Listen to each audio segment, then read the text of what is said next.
Oke, selamat sore semuanya.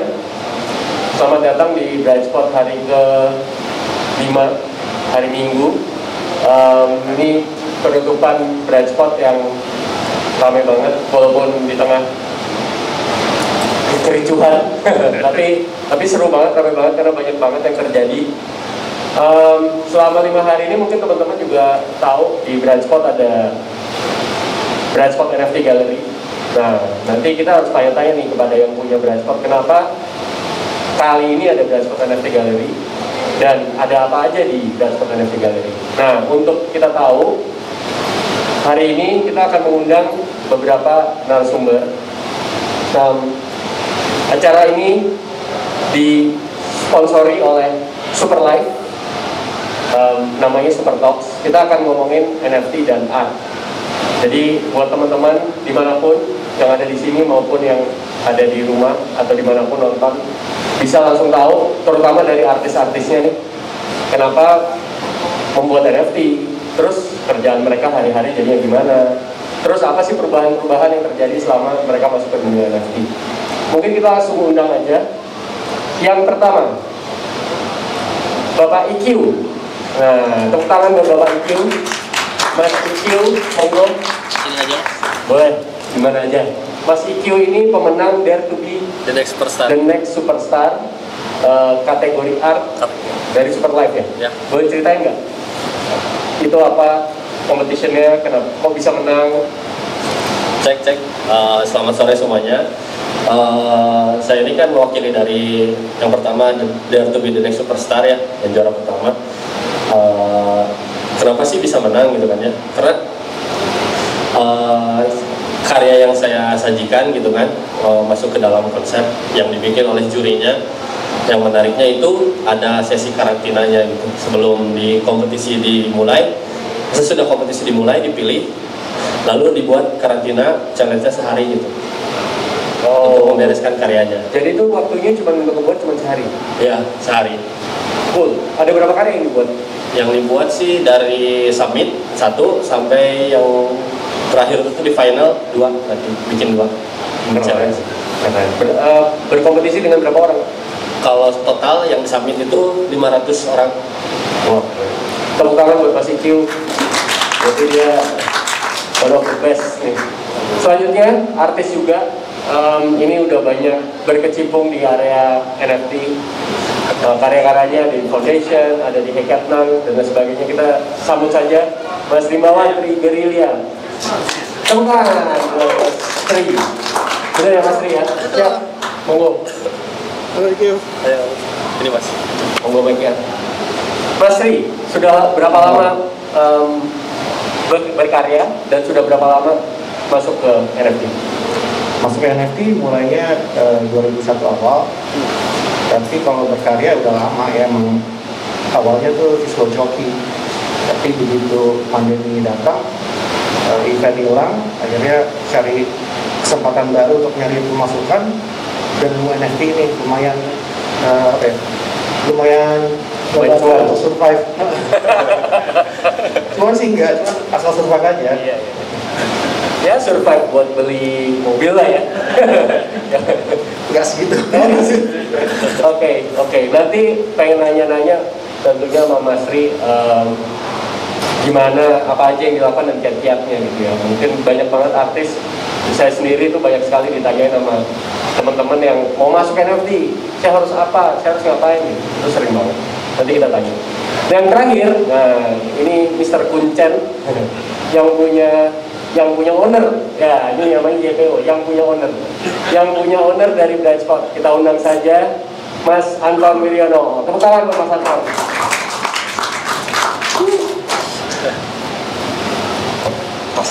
Mau Mas? Ya, Mas Anton, Mas, lo apa yang mendasari lo mengumpulkan berapa banyak artis dan lo ngumpulin segini banyak artis untuk menampilkan karya mereka di Bright Spot kali ini? Berapa banyaknya? 22 artis ya. Tadinya maunya lebih, cuman ngurusnya cukup repot. Mengonboard aja sama segala macam. Sani juga tuh untuk bikin online galerinya segala macam itu udah ribet. Tapi worth it banget ya. Apalagi kita kemarin bikin space, seru banget gitu. Pembahasan mengenai ini semua. Ada yang kenal, ada yang enggak, tapi ngumpul satu tempat, terus akhirnya semua merayakan selain teknologi baru dan si NFT ini juga bolak-balik ngomongin community-nya yang sangat kuat dan sangat warm ya, kita bolak-balik bilang. Ntar kita bisa bahas lagi. Tapi tujuannya juga Bright Spot selalu merayakan anything around creativity gitu kan. Makanya kita jadi platform untuk brand-brand ya, mungkin brand-brand lokal yang tadinya kurang dipandang di masuk ke mall segala macam bisa masuk ke mall. Dan karena udah rame, kita akhirnya juga banyak acara sekelilingnya, ada talks, ada segala macam. Dan yang seru juga, kita selalu mengkomission artis-artis untuk bikin instalasi sekeliling Bright Spot. Itu akhirnya jadi, mungkin sebelum jadi banyak Instagramable spots gitu ya, kita emang bikin karya-karya seni dipasang secara instalasi, emang kan seneng karena bikin environment-nya, tahu itu jadi sesuatu. Nah, tambah kesini sebenarnya karena kemarin kena pandemi ya, Bright Spot nggak bisa bikin yang fisik, kita bikinnya online, Bright Spot Virtual City. Yang di acara ini pun terjadi ya, jadi sebenarnya kalau lo nggak mau datang ke sini, lo bisa datang ke Virtual City. Nah, kita ngerasa ke depan tuh semua event harusnya begitu. Nah, tapi karena tahun kemarin nggak bisa, langsung kebayang tuh kita emang pengen masuk NFT segala macam di 2021, cuman ngobrol kiri kanan belum ketemu orang-orang yang udah berkecimpung di situ gitu pada waktu itu ya. Belum ketemu aja orang yang udah ada beberapa sih kita tahu gitu. Tapi akhirnya sekarang bisa. Jadi semua yang menurut kita terbaik di dunia kreatif, yang ini specifically di dunia seni yang waktu itu lebih tradisional ya, seni fisik.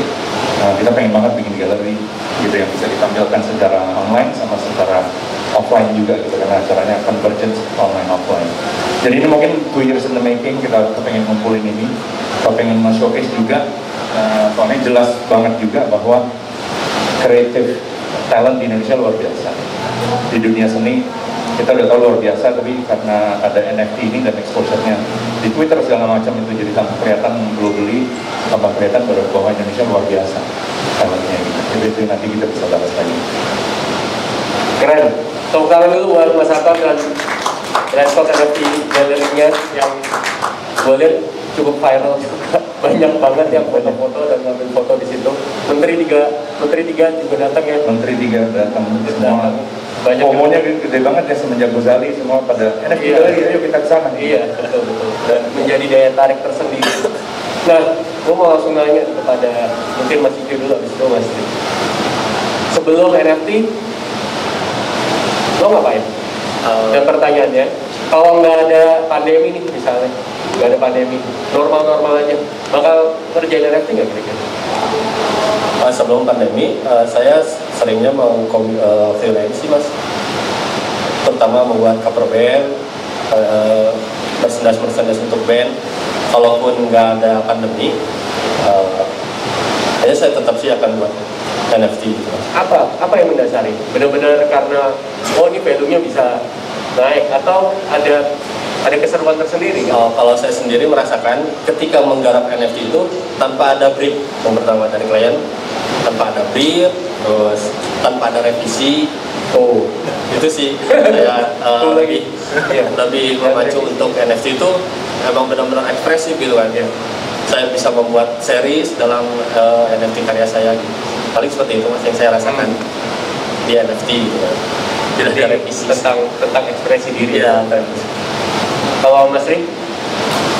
Awalnya itu karena itu tadi yang tadi awal bilangin karena yang celah untuk survive, tapi setelah mendalami terus ketemu ada Ticketnoon, platform pemain baru karena itu 2021 yang muncul 2021 awal, dan mint fee-nya murah, dan kayaknya nih yang bikin Ticketnoon tuh ada agenda lebih dalam lagi soal NFT, yaitu kayak pemerataan kesempatan dari global north sama global south dunia nih. Ada divide, itu kan sebenarnya ada divide ekonomi sedikit lah ya, yang di south tuh agak susah untuk mencuat gitu.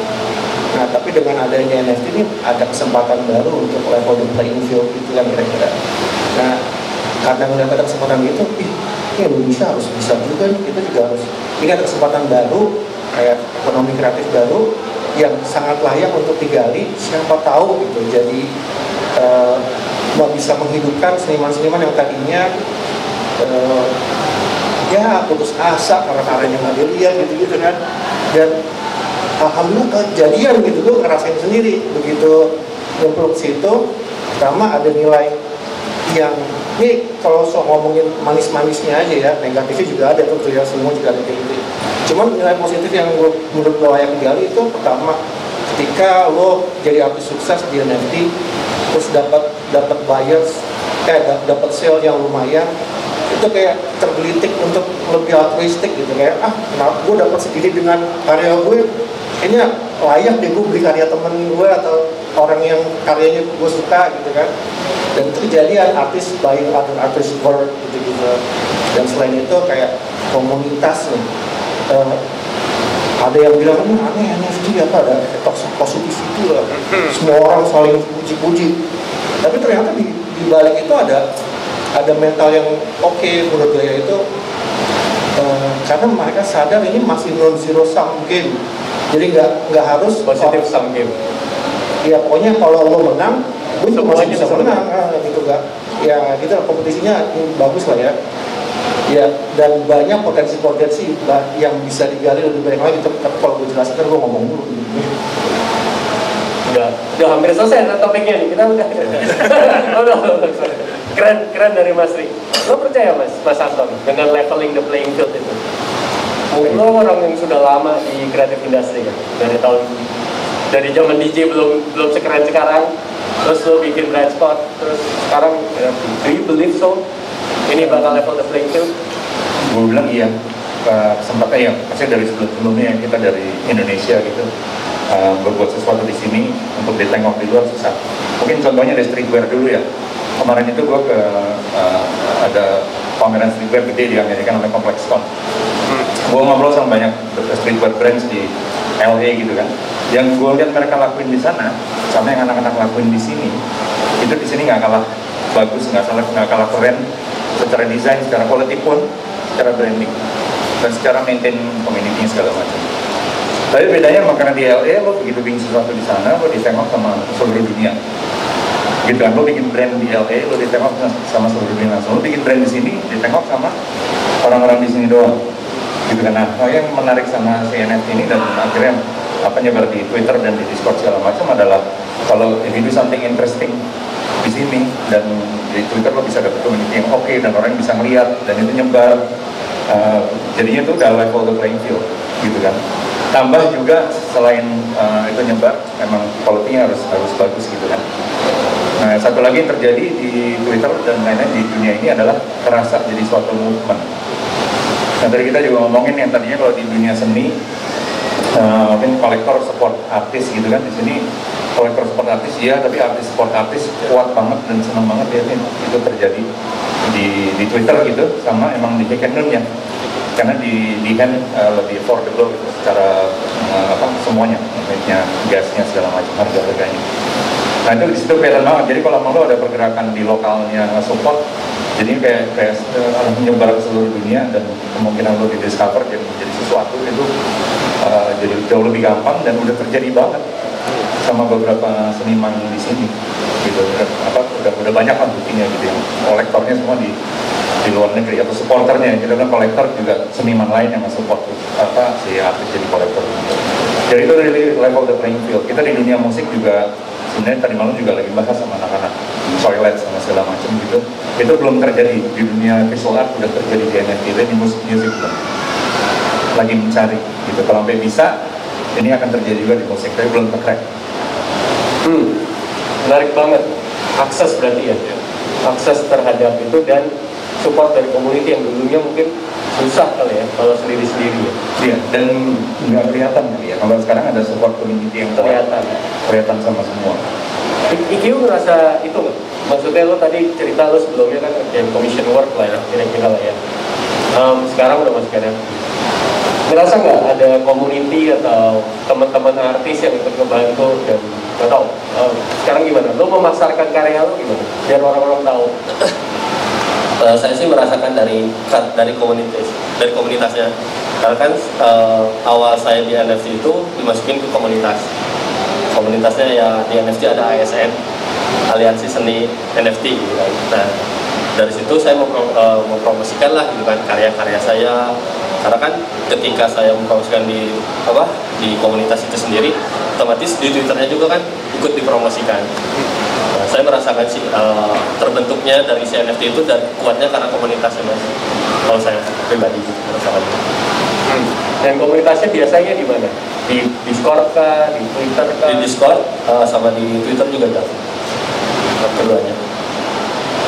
Rata-rata di Discord sih. Ya. Ini Discordnya jadi fenomena baru ya. Kita aja yang mungkin umurnya belum terlalu dinosaurus sama tuh bingung lihat Discord dengan saking ramainya dan lain sebagainya. Biasanya kita udah ngeliat Twitter kemarin aja udah culture shock, lihat Discord makin culture shock lagi gitu. Lo gimana dengan komunitas lo Mas Ri? Apakah lo juga masuk ke Discord dan lo ngeliat ini adalah tempat paling bagus untuk nge-grooming community? Atau ada cara lain nggak sih?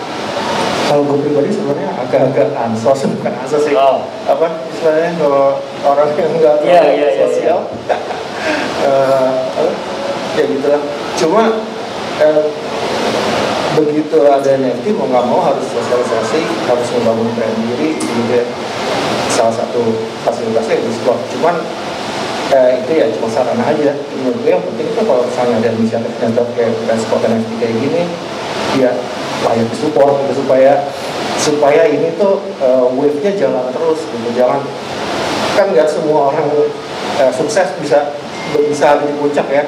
Betul. Takutnya nanti ya moodnya turun atau apa gitu, jadi wave gelombangnya hilang gitu. Nah, tiap ada acara-acara kayak gini, kita ada komunitas yang support sesuatu, ya gue sebisa mungkin support lah supaya jangan sampai die down. Nah, pertanyaannya tadi ngomongin gelombang.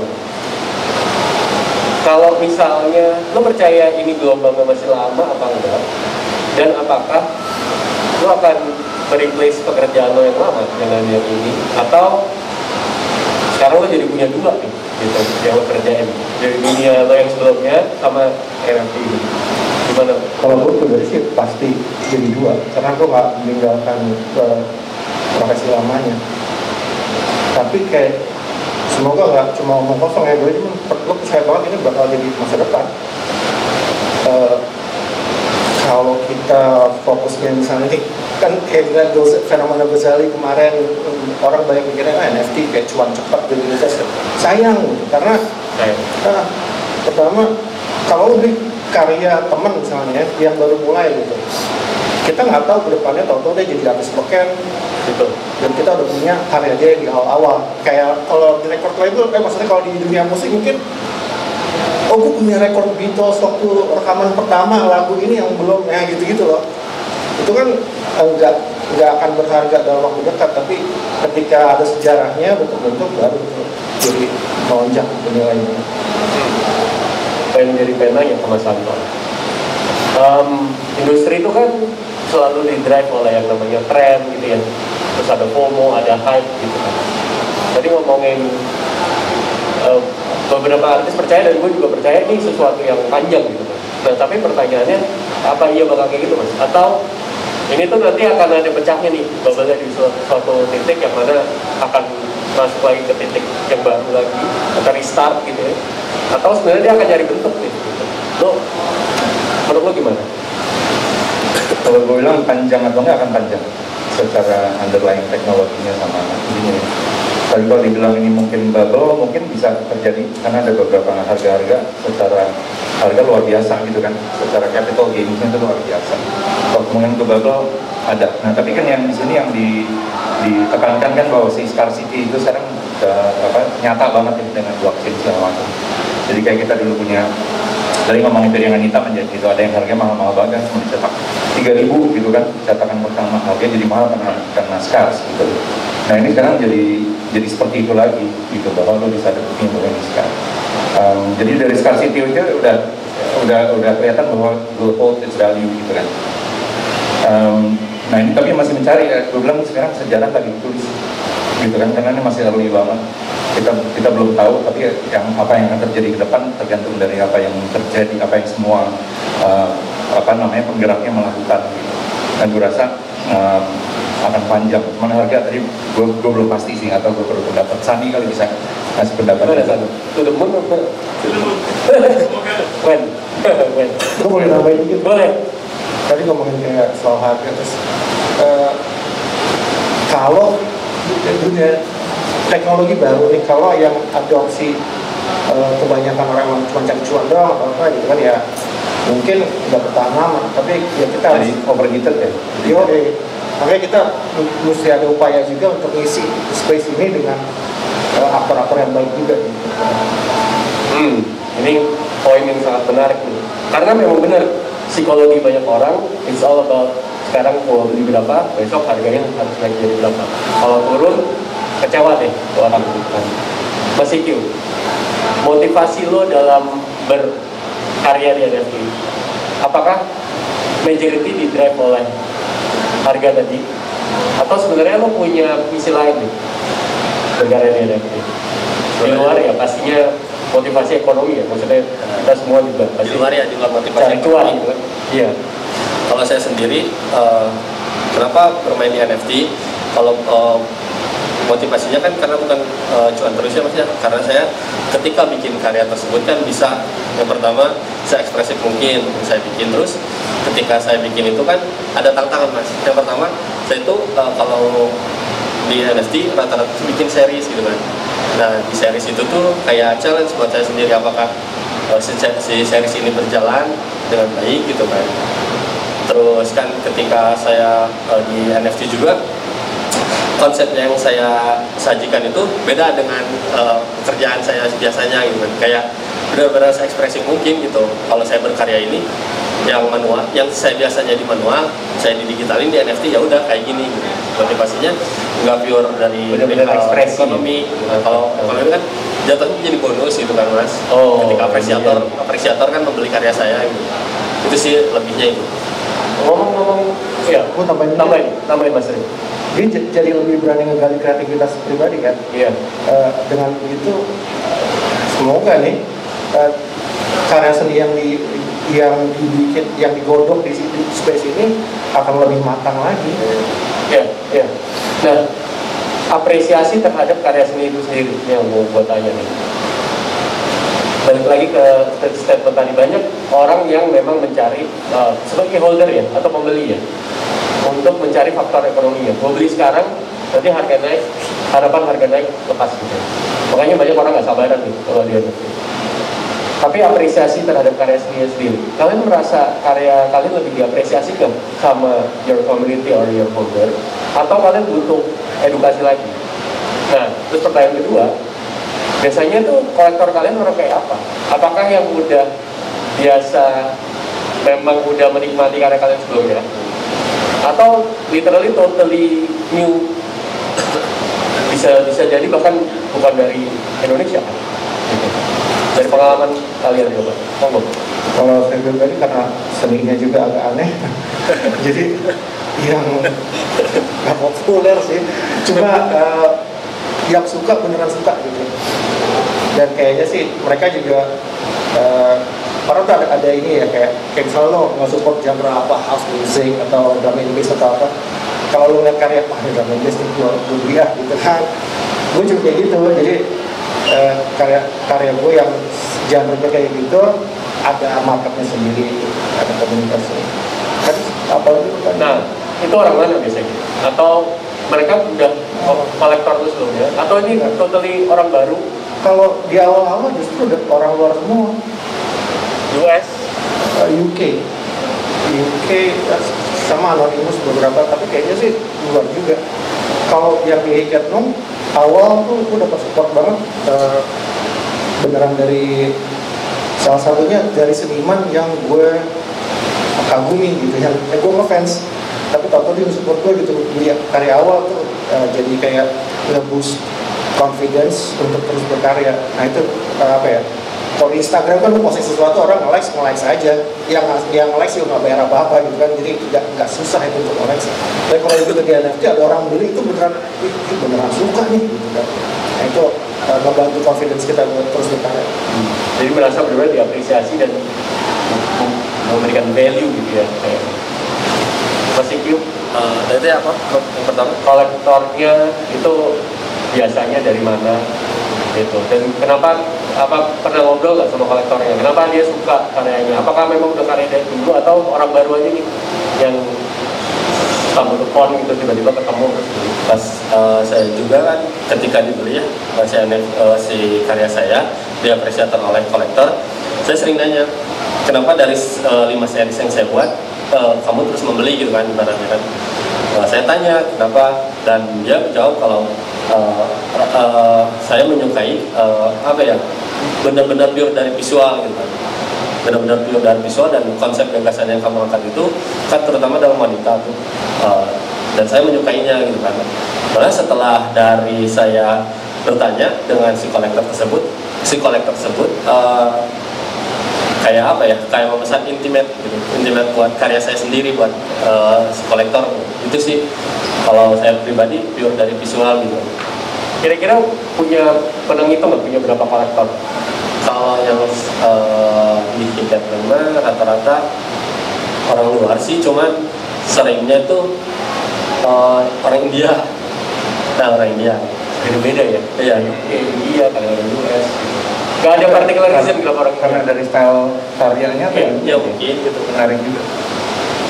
Tapi juga lucu di NFT karena kita juga sebagai artis kadang nge-collect juga. Ya. Jadi kita juga ada punya sudut pandang kolektor juga. Kalau gue pribadi, gue collect karena gue pengen nge-support style tertentu gitu. Jadi ada tuh yang kayaknya underground banget ya, ada yang punk banget, ada yang inspirasinya jimat, rimbon gitu-gitu nggak jelas. itu gue mau tanya. Apa sih psikologis untuk mengkolek itu apa sih? Apakah benar-benar suka dan support, atau tadi punya beli, ini nanti ini bakal bagus? Kalau gue sih kayak apa ya? Karena Kalau seni yang agak miring gitu, yang nggak mainstream, nggak di nurture, sayang belum berkembang udah hilang gitu kan. Mumpung ada NFT, ada cara untuk gue nge-support yang kayak gini-gini, ya coba sih. Tapi ya karena gue bukan ini juga ya, bukan nama besar, jadi belum bisa kolek yang mahal-mahal atau yang kolek yang lebih meluas lagi. Jadi sekarang ya ada yang baru muncul, gue supportnya. karena ada rasa positif sum game tadi ya. Nah, Mas Anton, banyak artis tuh juga yang masih agak apatis, Mas. Ya kan, bahkan masih ya memberikan wall lah gitu. Gue nggak mau nih ada ini yang idealisme lah gitu ya. Mungkin nggak ngerasa ini tempat yang cocok buat mereka mungkin, atau cara mainnya mungkin gitu. Tapi di perspektif lain banyak yang wah ini this is the way kalau kata Tuhan tadi gitu. Kayak ini jalan gua nih gitu. Nah, menurut lo bagaimana? Kenapa masih banyak yang idealis, dan apakah itu sebenarnya sah-sah aja? Karena itu semacam cuma perbedaan medium, atau sebenarnya kita butuh educate lagi tuh orang-orang ini, karena buktinya bisa mencapai market yang bahkan tidak lagi di Indonesia lagi, udah kemana-mana marketnya. Nah, mungkin sharing aja dari pembahasan gue sama beberapa seniman sebelumnya. Ada beberapa yang benar nggak mau, ada yang sebenarnya waktu itu orang Indonesia di Amerika gue ajak bikin karya buat ini di Amerika mungkin gue nggak mau masuk ke NFT, gue nggak percaya sama Web3, it's not good for the future of human beings gitu kan, ada begitunya taunya. Tapi sebenarnya kalau di Indonesia lebih positif ya mengenai mengadopsi sesuatu yang baru. Tapi gue bilang di luar malah ada yang begitu. Tapi gue bilang itu perlu waktu sama edukasi sih. Lama-lama gue bilang teknologi ini nyata banget dan akan berubah banyak. Kita selalu berapa kali bilang kan ini mungkin perubahan terbesar di dunia kreatif gitu ya, bahwa ada NFT nya dan Web3 in general. Gue bilang perlu waktu aja untuk akhirnya melihat dan akan berubah juga gitu. Memang sebelumnya ya ini berubah banget ya. Gue mau sharing juga pembahasan nama seniman-seniman. Dulu kita mendiscover seniman, kita datang ke exhibition gitu kan, kita ngelihat dia atau kita kenal segala macam. Kalau sekarang kita nggak usah ke exhibition, kita sebenarnya banyak yang gue discover. Gue beli mungkin ada seniman-seniman gue tahu dari era sebelumnya gitu kan, sebelum era digital. Dan satu lagi mungkin yang gue lihat di Twitter, pokoknya dia rame followingnya segala macam. Ada satu lagi yang dia beli karena secara estetikanya gue cocok gitu. Jadi kan ada 3 macam itu yang gue collect gitu kan. Jadi cara kita menemukan ini jadi beda banget sama sebelumnya. Dan itu tadi jadi nyebarnya lebih besar lagi kan. Nah, jadi kalau semua melihat bahwa ini kemungkinannya, apalagi untuk dunia kita ya dibanding yang membuat sesuatu di negara lain, ini jadi suatu benefit yang luar biasa. Mungkin kenapa diadopt lebih cepat sama negara kayak kita dibanding negara kayak di Amerika dan lain-lain, mungkin itu juga. Itu boleh nambahin kan? Ya, Sebenarnya ada positifnya juga sih kalau ada pushback dari kubu seniman yang nggak pengen adopsi NFT ya.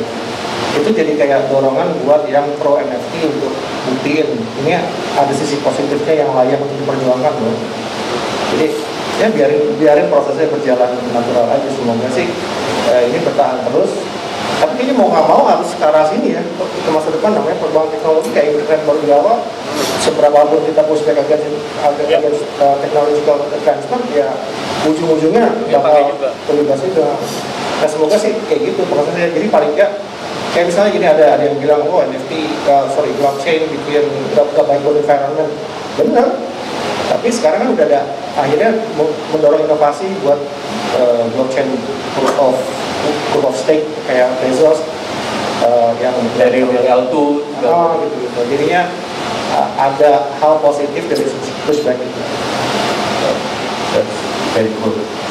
Kalian sebagai seniman, sekarang more or less yang kalian keluarkan itu karya seni ya, artist artwork. Kebayang nggak nanti suatu saat karya kalian itu yang tadinya memang fokusnya ke seninya mungkin punya utility lain? Apakah udah mulai explore ke sana? Misalnya ini jadi bisa buat something di metaverse misalnya, atau bisa buat jadi akses terhadap sesuatu gitu. Karena udah mulai explore ke sana belum? Siapa nih? Mas Tri. Kalau gue dari awal udah bikin kayak gitu. Jadi untuk menunjukkan rasa terima kasih gue buat kolektor awal, karena kolektor awal tuh yang ya akhirnya kita ball rolling kan. Gue ada pemasukan crypto, jadinya gue bisa minting lagi. Itu mereka gue airdrop namanya Primordialia Morningstar, itu cuma logo 3D gitu yang gue kasih gratis. Cuman sih kalau tiba-tiba di depan gue tajir atau gimana, gue mau beli lagi itu dari mereka. Gue mau beli ini nggak, ini gue hargain misalnya 100 pesos gitu. Jadi ya kita untuk mengucapkan terima kasih di kemudian hari kalau gitu ya, kalau gue jadi sukses deh, kalau kayak udah paling nggak itu kenang-kenangan yang nunjukin kalau gue appreciate banget support lo di awal. Kalau saya sih sama, ketika saya bikin series, ketika saya itu terakhir bikin 9, 7 saya minting, 2 lainnya saya gratiskan gitu untuk si kolektor. Sama itu untuk bentuk apresiator bahwa si senimannya juga untuk ke si kolektor gitu. Jadi ujung-ujungnya give back to community atau ke kolektor gitu, karena itu yang believer kalian dari awal gitu. Ya ini sesuatu yang sangat bagus sih di dunia NFT, karena nggak mikirin diri sendiri gitu. Kita langsung bisa berkomunikasi dengan kolektor kita. 2 pertanyaan terakhir sebelum mungkin kalau ada yang mau nanya. Mas Anton, apa sih yang kira-kira paling dibutuhin sama artis untuk bisa karya mereka itu punya skill? Kalau kita ngomong di luar negeri kayak Revika Nadal gitu ya, San ya? Revika Nadal ya San? Paling top siapa San? Dia cukup top ya? Cukup top ya, misalnya gitu. Atau kemarin di Art Basel ya, Revika Nadal, terus Murat Tak misalnya gitu, artis tapi door gitu, semua orang tahu gitu. Apa sih yang dibutuhin buat lokal artis, teman-teman kita buat bisa ngangkat mereka ke titik itu gitu. Harusnya bisa dong kalau level playing field. Bisa. Mungkin susah juga jawabnya. Mungkin mereka di Pacific Adult sama Murad Park, mungkin emang ekosistemnya di sana lebih jadi ya. Mungkin kolektor-kolektornya juga di sana. Jadi mungkin lebih cepat. Tapi emang sekarang ya level playing field tadi, kenapa nggak seniman di sini bisa gitu kan? Jadi emang mungkin mesti punya base-nya, community yang lebih dekatnya untuk ngedorong bisa ke satu titik. Tadi kan bisa early collector segala macam gitu ya. Habis itu nanti bisa lebih besar lagi gitu diterima sama dunia. Nah kita kemarin juga ngobrolin berapa seniman kolektornya banyak kan dari luar negeri. Arya kemarin siapa semua bilang kolektor dari luar negeri. Artira Putra gitu kan. Ya udah terjadi sih sebenarnya ya. Cuman mungkin gue bilang memang perlu waktu aja. Pada siapa nih already udah ada tanda-tandanya ke sana. Gimana? Sebentar lagi akan begitu nggak? Bener kan? Gitu. Segede Park gitu ya. Tapi dia juga secara konsep luar biasa sih. Iya. Murad Park nggak hanya bikin karya, tapi karyanya dia adalah konsepnya itu gila sih gitu kan. Harusnya definisi crypto artist yang benar tuh yang Park itu. Karena dia mainin medium blockchain gitu, asal blockchain. Tapi kayaknya kalau pertanyaan tadi mungkin nggak ya dari Indonesia kita ada yang bisa meledak itu yang digital utama ya cloud ya. Kayak pamor gitu. Cuma itu nggak akan muncul kalau di Indonesia adopsi kriptonya belum banyak atau orang belum terlalu appreciate sama NFT. Cuma kita kan punya blog masak nih sebenarnya Indonesia pengguna sosial medianya banyak banget. Kalau mereka semua masuk ke Web3 ya bukan yang nggak mungkin dong. Artinya harus masukin semua ke situ. Kita punya populasi harusnya kan, ya kan? Populasinya populasi. Dan harusnya adopsi teknologi baru kita cepat ya orang Indonesia itu dan dibanding negara lain dibanding bule loh. Menurut cepat. Dan ada ini makanya kayak bahasa NFT kayak gini gerakan-gerakan yang layak didukung karena kayak Agustusnya kayak awal tahun kemarin kita bikin pameran bareng sama Agustus, terus dilihat sama calon kolektor gitu, terus mereka tertarik, mereka jadi advokat NFT juga, ngobrol sama orang lain, anak komunitas seni, branching out, mereka bikin kelas onboarding di online aja ya, di Zoom gitu, ngajarin orang banyak gitu. Itu generation-nya cepat banget, makanya 2021 banyak banget pemain baru di NFT. Jadi apa ya? Ini belum apa-apa nih gitu, mungkin nanti akan meledak lagi ke depan, semoga ya. Semoga kita doakan sama-sama. Kamu mau nambahin Mas Ikim? Cukup. Oke. One last question, belum lempar. Mungkin ada yang mau nanya. Your hope, harapan terhadap artis, terutama lokal artis untuk skena NFT ke depannya. Ke depan gimana? Gue mulai dari dulu. Untuk saya sendiri ya, harapan kedepannya untuk si seniman NFT itu kan yang pertama gitu kan, sebenarnya masih banyak sih teman-teman saya juga yang ingin masuk gitu kan ke dunia NFT. Kenapa gitu kan, saya tanya, harapannya sih untuk mengedukasi si senimannya juga harus lebih banyak gitu Mas, karena saya tanya kenapa kamu nggak ikut ke NFT gitu kan, ke terjun. Yang pertama saya tanya itu ketika diskusi, yang pertama karya di NFT itu tidak eksklusif Mas. Yang saya jual itu tidak ada sama sekali yang eksklusif gitu kan, walaupun dia bikin satu persatu disebut eksklusif gitu kan ya Mas, tapi tetap dia tuh menyangkanya kalau si NFT itu kayak pasar aja gitu, nggak benar-benar eksklusif dengan dibuka di eksibisi terus di link di situ sama si kolektornya gitu Mas. Nah lebih ke senimannya tuh harus kita coba edukasi gitu yang pernah terjun, harapannya lebih banyak senimannya, karena kalau misalkan dilihat perihal skill gitu Mas, di Indonesia skill atau konsep teknik itu udah ada semua gitu Mas, cuman yang mau terjunnya itu kan kadang kurang edukasinya Mas, paling ya seperti itu harapan saya sendiri. Jadi how to educate ya, kayaknya memang masih lebih banyak adopsi terjadi ya.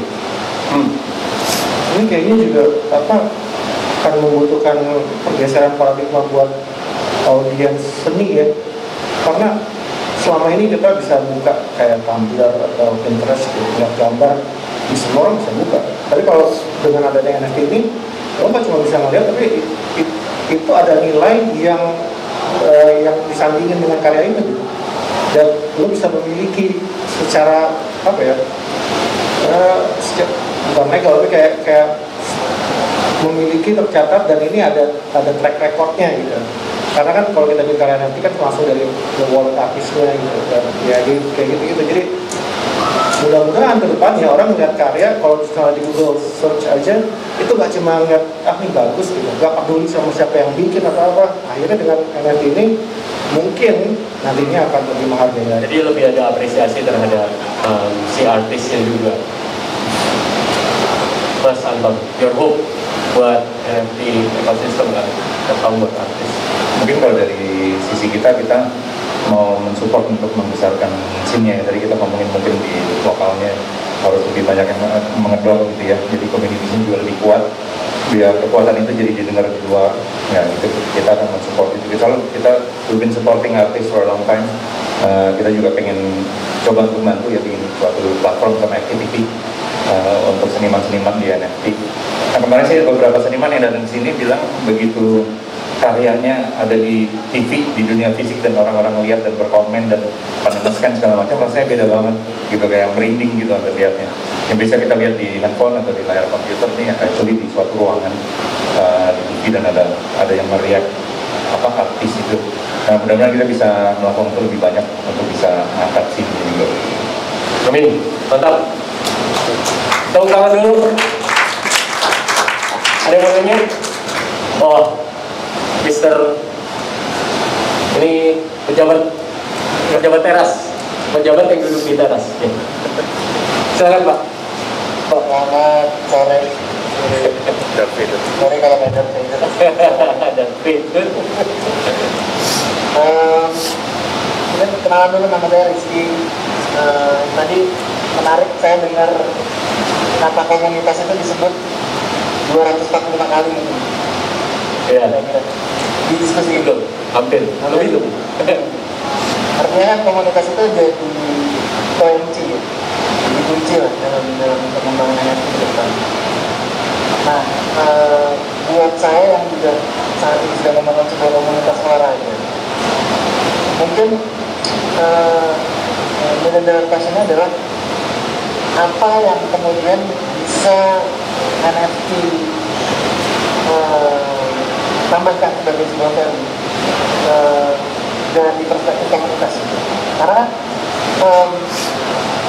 olahraga itu kan maksudnya artinya ketika saya mau ngomongin olahraga bukan finance, itu belum tentu dia bersinggungan langsung dengan karya sendiri, baik itu digital maupun digital. Dan khususnya untuk NFT ini, apakah harus artnya saya kolaborasi dengan artis atau saya kolaborasi dengan seni yang lain gitu kan. Itu paling penting. Kalau jadi value seperti apa yang bisa saya tawarkan kepada komunitas. Ya. Jadi misalnya kalau ada orang yang udah punya community, how to add value to that community. Kalau community itu mau utilize NFT misalnya, apakah harus kalah sama artis atau apa idenya kira-kira? Apa yang bisa dilakukan? Tadi baru bahas yang Believers. Ya. Baru habis sold out dalam berapa menit, 8.000. Ya.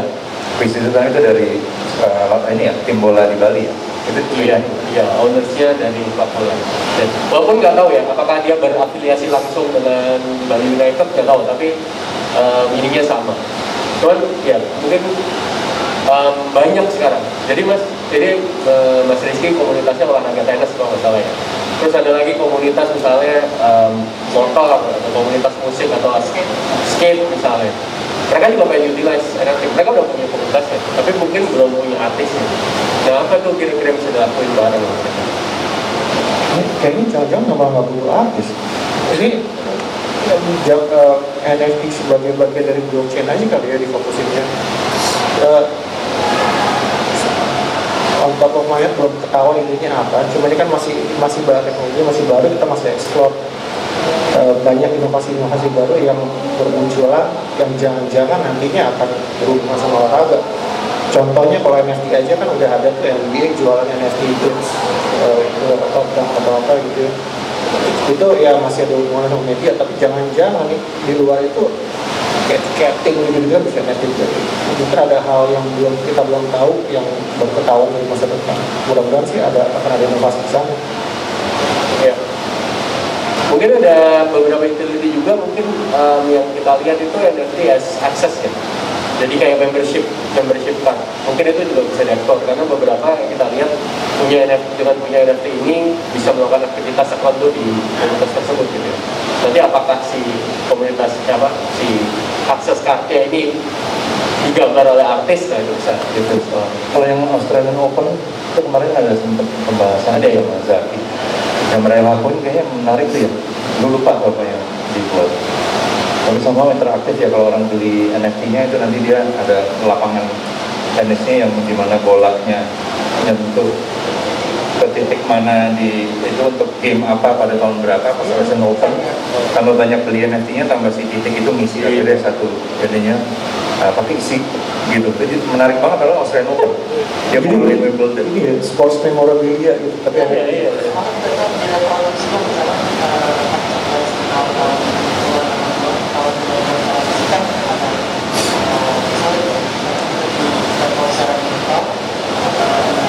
Dan interaktif ya artinya.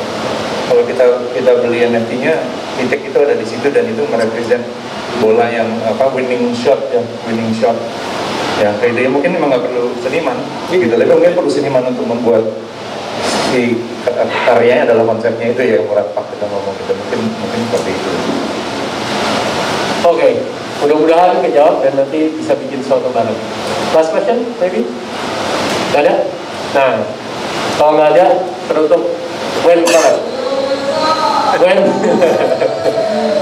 kita bisa bikin kolaborasi bareng nih. Mungkin Mas Anton punya rencana-rencana ke depan setelah berhasil. Ada sih beberapa, kemarin juga ada beberapa. Kemarin kita lagi ngobrol sama pelatih kemarin anak-anak mandi aktor segala macam. Bikin sesuatu kolaborasi untuk bikin suatu show atau segala macam. Ada beberapa ide sebenarnya, ini mungkin bisa kita bahas. Ada yang suggest juga bikin tematik. Jadi si senimannya macam-macam, tapi ada suatu tema. Jadi ada suggestion kita suatu tema. Dia mungkin Bradford misalnya kuning adalah temanya misalnya gitu kan. Jadi mungkin itu somehow bisa jadi collectible banget. Karena seniman yang beda-beda, beda-beda style membuat sesuatu yang ada benang merahnya itu si tema itu. Ada yang mencetuskan itu dari salah satu seniman kemarin. Menarik nggak seperti itu? Kayaknya 2022 tim utamanya adalah kolaborasi dengan banyak platform sekarang udah nyediain fitur kolaborasi kan. Split profit begitu kejual langsung sempat ke platform sih bisa split. Dan itu kayaknya beneran bakal memicu artis atau misalnya ada wadah apapun untuk berkolaborasi. Contohnya misalnya gue punya kayak art kolektif. Sekarang kan art kolektif perannya apa di NFT? Kalau idealnya kan artis punya wallet sendiri, mereka jualan sendiri. Sekarang bisa art kolektif punya andil, yaitu misalnya bikin collectibles dari karya-karya artis dia yang jualin, tapi begitu jual langsung sebar ke seluruh artis. Dan misalnya gini, sebarnya bagi rata gitu. Jadi lu kalau sebagai kolektor lu beli, lu dapat sebandel karya. Ada yang suka, ada yang enggak, tapi artisnya tetap yang lu nggak suka juga kebagian. Itu kan bakal jadi menghidupkan kolektif tersebut. Karena kan nggak melulu karya yang lu nggak suka sekarang, kedepannya itu akan lu nggak suka terus gitu. Jangan-jangan kan itu malah yang akan mencuat. Gitu. Menarik. Bisa kita bicarakan, kayaknya itu bisa kita realisasikan ya. Mudah-mudahan ya, karena emang serunya di NFT itu untuk collab and do something itu jauh lebih gampang dan we can do a lot of things, we can berimajinasi dan lain-lain. Oke, itu aja. Sekali lagi terima kasih buat Mas Tri, tepuk tangan buat Mas Tri, Mas Ikil dan Mas Anton. Terima kasih Superlight udah ngasih platform buat kita ngobrol. Terima kasih Brightspot hari terakhir. Semoga platform ini sangat-sangat semakin bermanfaat, terutama buat industri kreatif dan kreator-kreator di Indonesia ya. Terima kasih sekali lagi, sampai jumpa di Super Live Talk selanjutnya. Bye-bye.